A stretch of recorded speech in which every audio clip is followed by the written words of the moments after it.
আসসালামু আলাইকুম রহমতুল্লাহ। আজকে আমরা শিখব আরবি বর্ণমালাগুলো সুন্দর এবং শুদ্ধভাবে উচ্চারণ করা। সুন্দর লেখা এবং শুদ্ধ উচ্চারণ। প্রথমেই লিখলাম সোজা করে আলিফ, এরপর লিখব বা, বার নিচে এক নক্তা, এরপর লিখব তা, তার উপরে দুই নক্তা, এরপর লিখব সা, সার উপরে তিন নক্তা দিয়ে দিব, এরপর লিখব জিম, জিমের নিচে এক নক্তা, এরপর লিখব হা, হার ওপরে এবং নিচে কোনো নক্তা নাই, এরপর লিখব খা, খার উপরে এক নক্তা, এরপর লিখব দাগের উপরে দাল, দাল এরপরে লিখব জাল, দালের মতো লিখে উপরে একটি নক্তা দিব, এরপর লিখব র, রর মধ্যে কোনো নক্তা নাই, এরপর লিখব জা, ঝার উপরে এক নক্তা, সিন, তিন দাঁত বিশিষ্ট, শিন, তিন দাঁতের উপরে তিন নক্তা,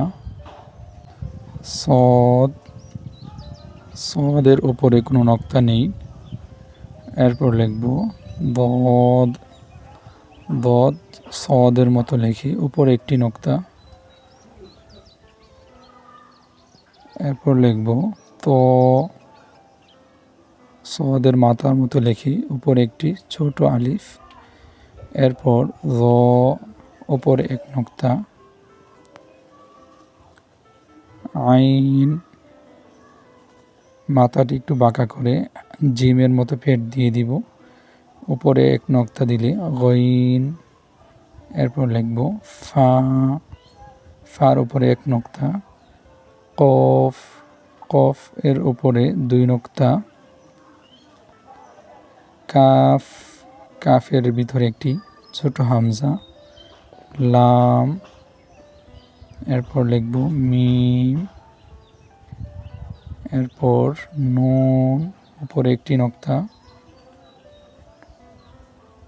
ওয়াও,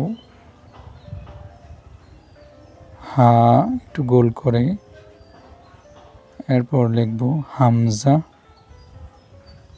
এরপর ছয়ের মতো করে ইয়া, এটিকে বলে ইয়া এ মারুফ, নিচে দুই নক্তা, এটিকে বলে ইয়া এ মাজহুল। ভালো লাগলে চ্যানেলটি সাবস্ক্রাইব করে ভিডিওটি একটি লাইক করে দিবেন।